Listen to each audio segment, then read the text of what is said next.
Mike, obviously on that last play, you sub in Jordan Geronimo to take on Champagne. To put a young guy in that position, obviously he came through for you there, as did Tamar with the trap. I guess what all went into that decision, and what impressed you about Jordan tonight?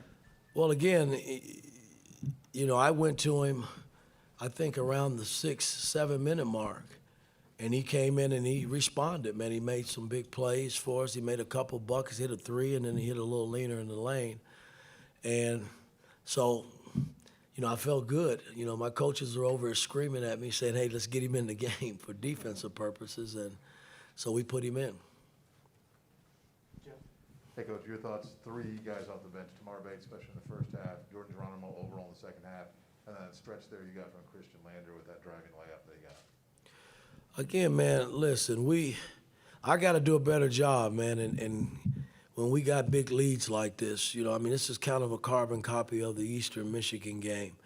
But the beauty behind it all, we didn't crack, man. We made winning plays again down the stretch.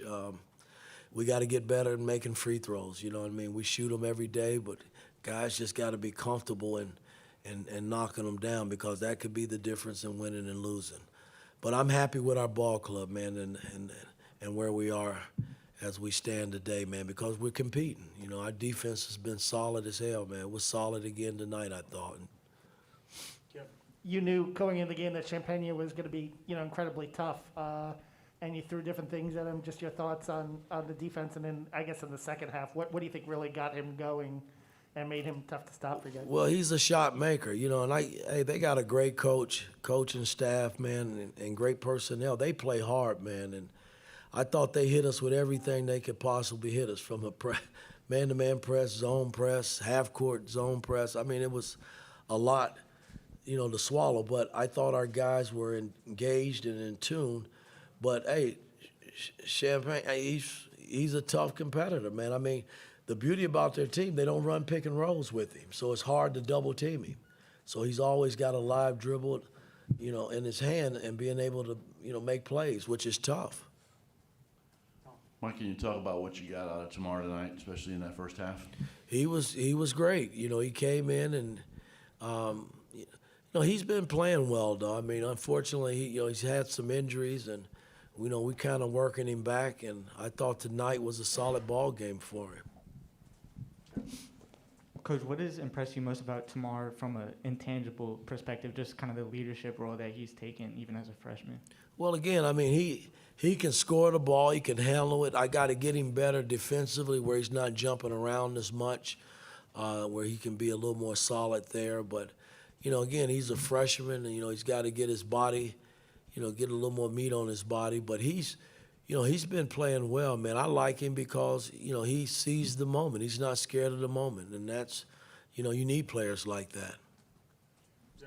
I guess the broader theme of Bates, Geronimo, we've seen other guys step up too. Just, I guess, how do you get that second unit confidence? And I don't know if you think about it formally like a second unit, but just keep those guys in a mode where whenever they come in, they're impacting the game at both ends of the floor. Well, you go back to the our last game with Illinois. Who am I thinking about? Yeah, who? Northern Illinois. Northern Illinois. Our bench was solid, and we can't play our starters the whole game. And I played Trace and Race a lot of minutes. Didn't go with Mike because they were in and out, playing small ball, and I didn't think it would be fair to Mike.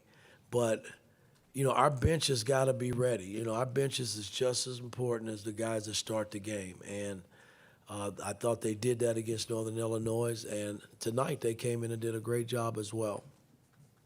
Mike. Coach, coming out of halftime, what do you feel like the keys were for St. John's to be able to come back and tie you guys up after you had a 12-point lead? Well, man, listen, we knew they were going to make runs. I mean, they're a team that the fact that they keep pressing and putting the heat on, they can, which I thought we handled it the first half, they can always be in a ball game based on quick shots that an opponent might take, or turnover, missed free throws like we had. It kept them in the game, and didn't hurt that the kid was making shots too. So, but at the end of the day, this is a good win for our ball club. Last question. Coach, you have an update on Trey Galloway? It looked like he got hurt, didn't come back in the game. Well, they're going to evaluate him. He's got to see some doctors tomorrow and see where we are with him. And if he can't go, it's just, hey, it's next man up. That's how I feel. I feel good about all the guys that are in uniform.